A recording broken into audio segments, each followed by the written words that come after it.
I told my teenage daughter she could choose between her phone and her boyfriend. My 16-year-old Casey had been with Dylan for 6 months. He was the perfect boyfriend. Brought her fresh flowers every single Friday after school. Drove her to school in his beat-up Honda whenever it rained. Spent his entire weekends helping her study for chemistry tests. She kept failing despite his patient tutoring. The kid was absolutely head over heels devoted to my daughter. But Casey's phone behavior started getting really weird and suspicious. She'd aggressively flip it face down during every single family dinner. Take it with her to the bathroom, even for quick 30-second trips. And I caught her multiple times sleeping with it tucked under her pillow like some kind of electronic security blanket that she couldn't live without. Then one rainy Tuesday evening, Dylan showed up at our front door with tears streaming down his face and his voice shaking. Poor kid could barely get the words out between sobs. He'd seen Casey's Instagram story from some random house party with her arms wrapped tightly around a guy named Alex. But she'd texted him that exact same night claiming she was homesick with a terrible migraine headache. When I confronted Casey about this obvious lie, she immediately got defensive and started shouting at me. "Mom, Dylan's way too clingy and needy and suffocating. Alex actually understands me and doesn't try to control every second of my life like Dylan does." That's when everything suddenly clicked into place for me. Casey was running a completely elaborate double life through her smartphone. Secret late-night Snapchat sessions with Alex where they'd plan their next secret meetups while simultaneously sending sweet goodnight texts to Dylan, telling him how much she desperately missed him and loved him. She was playing these two innocent boys against each other like chess pieces in some twisted game. Dylan kept buying her expensive gifts and bouquets of roses, completely convinced he wasn't being a good enough boyfriend. Meanwhile, Alex thought he was this exciting, dangerous rebel, stealing her away from some boring, controlling relationship that didn't even exist. The manipulation was calculated, cruel, and sophisticated beyond her years. She'd screenshot Dylan's sweetest messages to laugh about them with Alex, then turn around and complain to Dylan that Alex was bothering and harassing her when she wanted sympathy and more attention. So I decided to give her my final ultimatum. Casey, you need to choose right now, your phone or Dylan. Pick one and stick with it for an entire month, no exceptions. She immediately gave me her phone and smirked like she'd just won the jackpot lottery.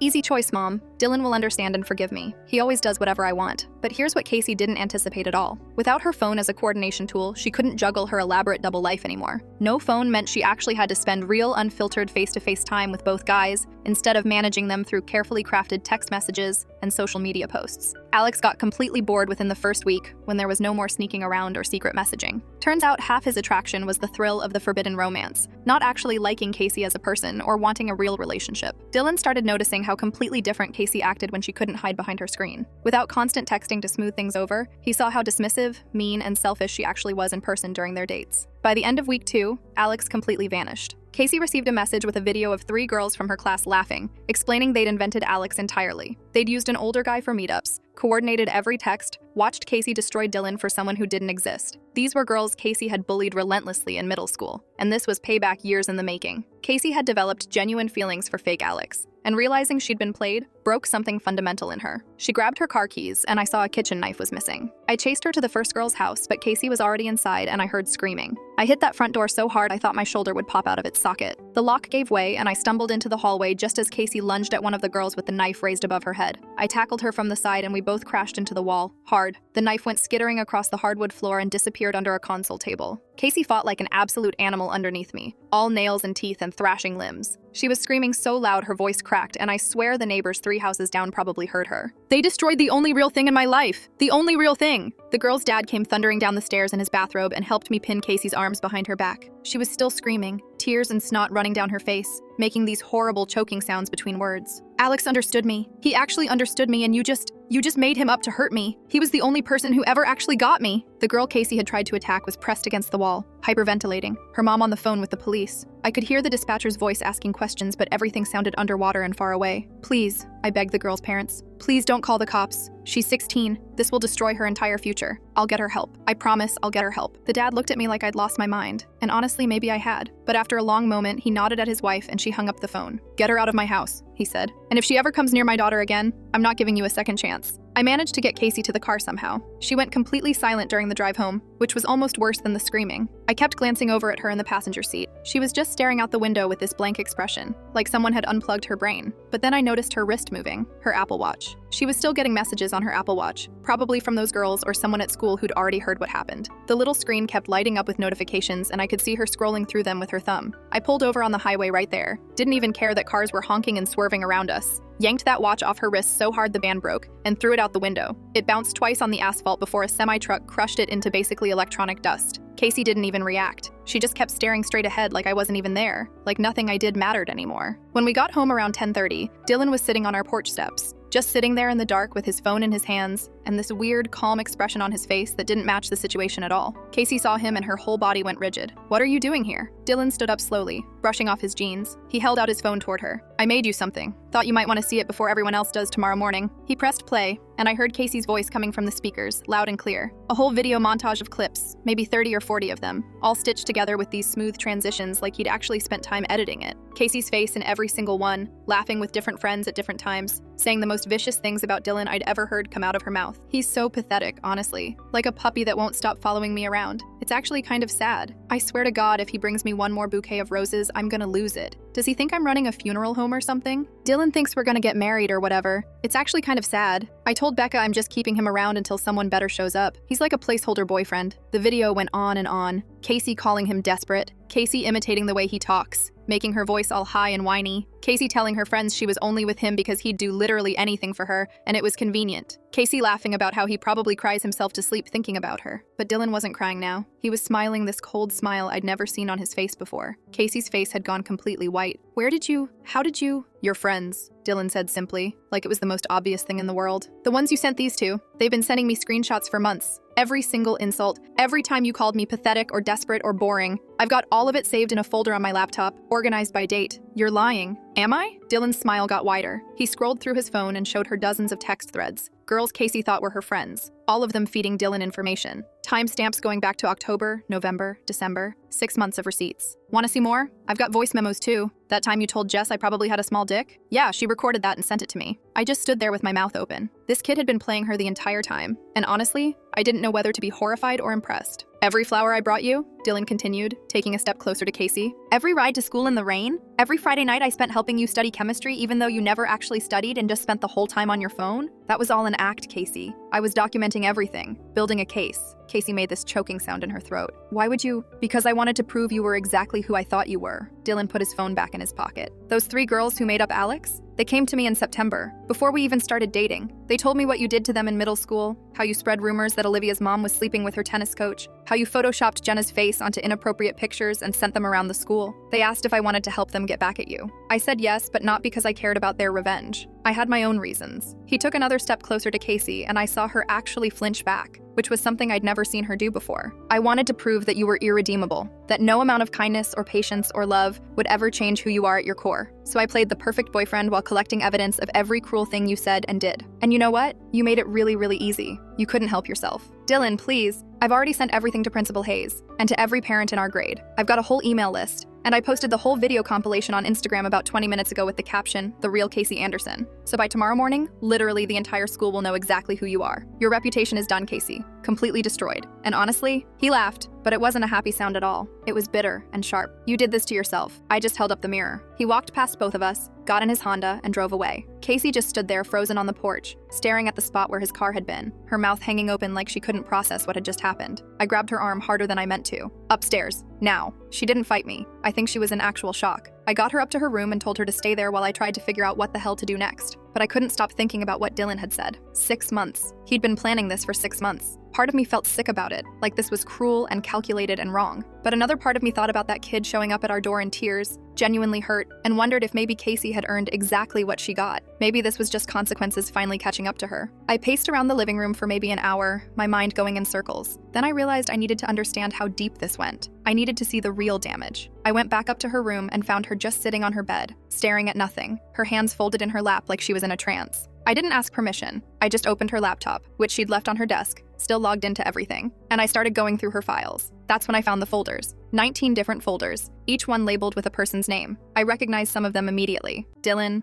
Olivia, Jenna, her friend Becca, some kid named Jordan, her guidance counselor Mr. Peters, her dad's girlfriend Linda. I opened the first one, the Dylan folder, and found a document that was basically a psychological profile. Notes on his insecurities organized by category. Abandonment issues from dad leaving, responds well to physical affection, needs constant reassurance, insecure about intelligence. Then a section on what lies worked best on him. Tell him I had a nightmare about him leaving, cry a little, he'll do anything I want for at least 3 days. What Casey had managed to extract from him, whether it was money or homework help or rides or social status. Every interaction documented like a twisted science experiment with timestamps and effectiveness anonymous ratings. I opened another folder. Same thing. This one was Jordan, some kid I'd never even heard of. Lonely, desperate for female attention, will believe anything if you bat your eyelashes. Got $200 from him by saying my mom was sick and I needed help with medical bills. He actually cried when he gave me the money. Rating, 8/10, would use again. And another. All 19 of them were the same. These detailed manipulation guides for different people in Casey's life. Some of them were kids from school, but a couple were adults, which made my skin crawl. Her guidance counselor, her dad's girlfriend, even me. There was a folder labeled Mom. I couldn't bring myself to open it. I just stared at it for like 5 minutes, my hand hovering over the mouse pad, but I couldn't do it. But then I saw another folder buried deeper in the directory. This one was just labeled A.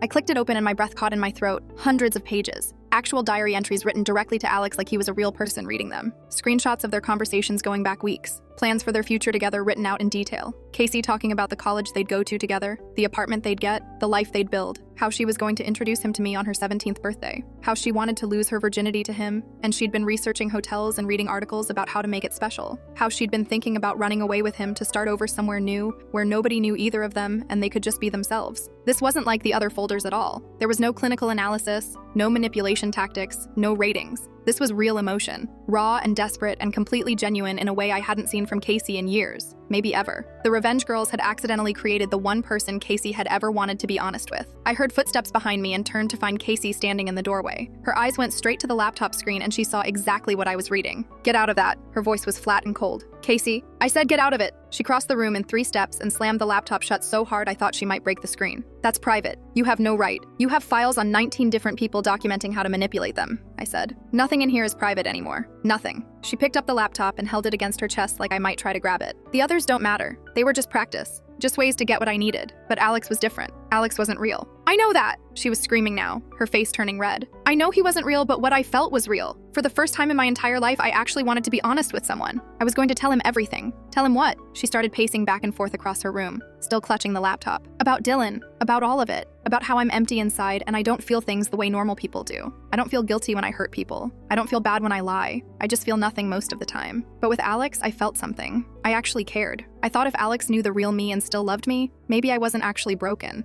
Maybe there was something in me worth loving. What about all the people you broke along the way?" I asked. "Dylan and everyone else you manipulated? They're real people with real feelings." Casey stopped pacing and looked at me like I'd asked her to explain calculus to a toddler, like the question was fundamentally stupid. "I didn't love them, so it didn't count. It only counts if you actually care about the person. Everything else is just strategy." I felt something cold settle in my stomach. My daughter understood the difference between cruelty and care. She knew right from wrong. She just didn't care about anyone but herself. The next morning, someone knocked on our door around 8. I'd barely slept, just laid in bed staring at the ceiling thinking about those folders. I opened the door to find one of the 3 Revenge Girls standing there with her mom. The girl looked uncomfortable, shifting her weight from foot to foot like she didn't actually want to be there. "Mrs. Anderson?" the mom said. "I think we need to talk about what happened." I let them in and made coffee while the girl, whose name was Olivia, sat at our kitchen table looking miserable. She had dark circles under her eyes like she hadn't slept either. "We didn't expect Casey to actually fall in love with Alex," Olivia said quietly, staring into her coffee mug. "It was just supposed to humiliate her, you know? The way she humiliated us. We thought she'd be embarrassed and angry when she found out, but we didn't think she'd actually develop real feelings." Her mom squeezed her shoulder. "Show Mrs. Anderson what you showed me." Olivia pulled out her phone and showed me screenshots. Messages from Casey to Alex that made my chest physically hurt to read. Casey planning what she'd wear when she introduced Alex to me, describing the outfit down to the shoes. Casey talking about how she'd never trusted anyone before but she trusted him completely. Casey asking if he'd still love her if he knew all the terrible things she'd done, listing them out one by one like a confession. "She was all in," Olivia said. "Like completely all in. We created this fake person and she fell in love with him for real. She sent him like 100 messages a day. Good morning texts, good night texts, random thoughts throughout the day. She talked to Alex more than she talked to Dylan." Her mom put a hand on Olivia's shoulder. "We think Casey needs professional help. What happened yesterday with the knife, that scared us. My daughter woke up screaming last night. We're not pressing charges, but we think you need to get her evaluated by someone." After they left, I sat at the kitchen table for a long time just thinking. Then I went upstairs and knocked on Casey's door. "Go away," she called. I opened it anyway. She was lying in bed, still in the same clothes from yesterday, looking like she hadn't slept at all. I sat down on the edge of her bed and showed her the screenshots from Olivia's phone. Casey took the phone from my hand and stared at the messages she'd written. Her face didn't change at all, just stayed completely blank. "They showed you those? Why would they show you those?" "Because they're worried about you. Because yesterday you tried to stab someone." "I wasn't going to actually hurt her," Casey said, but her voice had no conviction. "I just wanted to scare them, make them understand what they did to me." "What they did to you?" I repeated. Casey, you bullied these girls for years. You made their lives hell. That was middle school. That was forever ago. She handed the phone back to me. I was planning to tell Alex everything. I practiced what I'd say like 100 times in the mirror. I was going to tell him about the manipulations, about Dylan, about all the people I'd hurt. I thought if Alex knew the real me, the actual worst parts, and he still wanted to be with me, then maybe I wasn't broken. Maybe I could be fixed. And what about all the people you broke? I asked for the third time. Do they matter at all? She looked at me with those empty eyes. I told you, I didn't love them. It didn't count. They were just people. That afternoon, my phone rang. Principal Hayes. She asked if I could come in for a meeting as soon as possible. When I got there, she had a file folder an inch thick sitting on her desk with Casey's name written on the tab. 19 different students have come forward, she said, opening the folder. Inside were printed emails, screenshots, handwritten statements. They all have matching stories about Casey manipulating them in various ways. Some for money, some for homework, some for social advantage. We also found evidence that Casey was catfishing younger students online, pretending to be college girls to extract money and explicit photos from middle schoolers. We're suspending her pending a full investigation. Depending on what we find, we may need to involve the police. I drove home in a complete daze. When I got back to the house, I found Casey in her room with her laptop open, completely calm for the first time in days. She was researching schools in other districts, taking detailed notes on how to transfer mid-year, looking up information about legally changing her name in our state. What are you doing? I asked from the doorway. She didn't even look up from the screen. Starting over, new school, new identity, new everything. I'll go live with Dad for a while and transfer using his address. Nobody at the new school will know anything about this. Clean slate. Casey, you can't just run away from this. Why not? Now she looked at me, and there was something calculating in her expression. People do it all the time. Fresh start, new me. I'll be more careful next time about who I trust. I won't make the same mistakes. I felt like I was talking to a complete stranger. She hadn't learned anything from this. She was already planning her next con, already thinking 3 steps ahead. I walked over and took the laptop away, just closed it and unplugged it from the wall and picked it up. Casey stood up so fast her desk chair fell over backward with a crash. Give that back right now. No, Mom, I need that for— You need to face what you've done, I said. You need to actually deal with the consequences instead of running away to start this whole cycle over again somewhere else. You need to sit with what you did and feel something about it. Casey's face twisted into something ugly, something I'd never seen before. You want to know the truth? Fine. I've been manipulating you too, for years. I've been tracking which emotional appeals work best on you, which tears get sympathy, which stories make you feel guilty. You were easier than Dylan. Way easier. Just cry about Dad leaving and you fold every single time. Just tell you I'm scared and you give me whatever I want. I've been playing you since I was 12. The slap happened before I even realized I'd raised my hand. The sound of it cracked through the room and Casey's head snapped to the side. We both just froze there, staring at each other. I'd never hit her before. Not once in 16 years. Not even when she was a toddler throwing tantrums in grocery stores. Casey touched her cheek where my handprint was already turning red. Then she smiled, and it was the coldest smile I'd ever seen on a human face. Finally, she said. A real reaction. A real? That's the first genuine thing you've done in years. 2 hours later, Dylan came back. I was sitting in the living room trying to process everything, trying to figure out what kind of mother raises a child like this, when I heard his car pull up outside. He came to the door with a manila envelope in his hands, the kind you use for important documents. These are for Casey, he said. Printed transcripts of her messages to Alex, every single one. I want her to read them out loud to you. All of them. Dylan, I don't think that's— I'll read them at a school assembly if she doesn't, he interrupted, and his voice was hard. I've already asked Principal Hayes. She said she'd allow it given the circumstances and the fact that Casey's being suspended anyway. So Casey can read them to you in private, or I can read them to 300 students tomorrow morning. Her choice. I called Casey downstairs. She took one look at Dylan standing in our living room with that envelope, and I watched all the color drain from her face. No, she said. Absolutely not. Get out of my house. School assembly it is then, Dylan said cheerfully. I'll even make a PowerPoint. Put her face on every slide. Wait. Casey walked down the rest of the stairs and grabbed the envelope from his hands. Fine, I'll do it. But then you leave and you never come back here. Deal? Deal. She opened the envelope and pulled out what looked like 50 pages of printed messages, single-spaced. Her hands were shaking as she started reading. Dear Alex, I've never told anyone this before, but sometimes I feel like I'm watching my own life from outside my body. Like nothing I do actually matters because I don't feel it the way other people do. But when I talk to you, I feel like I'm actually inside my life for once. Like I'm real. Her voice cracked. She kept reading. I know I've done terrible things to people. I know I'm not a good person. I've hurt people on purpose just to see if I could. But I want to be better for you. I want to be someone who deserves you. I think you might be the only person who could make me want to change. 20 pages in, she was crying so hard she could barely breathe, barely see the words on the paper. I was listening to my daughter's only honest emotions. Every raw confession and vulnerable hope, all of it directed at a person who'd never existed. It was like watching someone grieve their own capacity for love. I've been thinking about our future together. Where we'll live, what we'll do. I want to introduce you to my mom on my 17th birthday. I think you'd like her. I think she'd like you too, once she got to know you. I've never wanted her to meet any of the guys I've dated before, but you're different. Everything about you is different. You make me want to be honest. Casey got to the last page and just stopped. She couldn't read anymore. The paper was shaking in her hands. Dylan took the pages from her. Now you know what it feels like, he said quietly. To care about someone and have them destroy you. To trust someone and find out it was all fake. That's what you did to me, Casey. Except I knew the whole time. You didn't even get the mercy of ignorance. After he left, Casey just sat on the couch staring at nothing, tears still running down her face, but silently now. I sat down next to her, not sure what to say, not sure if there was anything to say. I want to find the real person who played Alex at the meetups, she said after a long silence. If I can find him and explain that it was real for me, maybe we could actually date. Maybe he felt something too when we met in person. Maybe there was a connection. And that's when I finally understood. She still didn't get it. She still thought her feelings mattered more than her actions. She still thought she could apologize her way into getting what she wanted, that the right words would fix everything. Casey, no one from those meetups is ever going to talk to you again. You know that, right? She turned to look at me with this calculating expression that made her look so much older than 16. They will if I apologize right, if I'm vulnerable enough, if I make them understand that I actually cared. The next day, the 3 revenge girls showed up at our door with their parents. They'd clearly coordinated this whole thing, probably had a group chat planning it. The parents did most of the talking while the girls stood there looking uncomfortable, like they wished they were anywhere else. We want Casey to make a public apology video, one of the dads said. He was a big guy in a polo shirt, arms crossed. We want her to list every person she hurt by name and take full responsibility for what she did. No excuses, no justifications, just accountability. And we want to post it on social media so everyone can see it. Casey agreed immediately. 2 immediately, which should have been my first clue. I'll do it. I'll apologize to everyone, but I need to know something first. Which one of your friends played Alex at the in-person meetups? Just tell me his name. I just want to talk to him. The 3 girls looked at each other. Olivia spoke up. It wasn't one person. We rotated. Sometimes it was my older brother Jake. Sometimes it was Jenna's cousin Matt. Sometimes we hired an actor from Craigslist for like $50 and just told him what to say. Alex wasn't a single person. He was a committee. Casey's face went completely blank. What do you mean? There was no real person for you to have feelings for, Jenna said, and she actually looked a little bit sorry. Alex was all of us. Every text was written by committee. We'd meet up and decide what he should say next. What would keep you hooked? Every meetup was a different guy playing a role we gave him. We even wrote scripts. I watched something fundamental break in Casey's eyes. She'd convinced herself that even though the relationship was fake, there was still a real person behind it somewhere. Someone she could potentially find and connect with. Someone who'd seen her in person,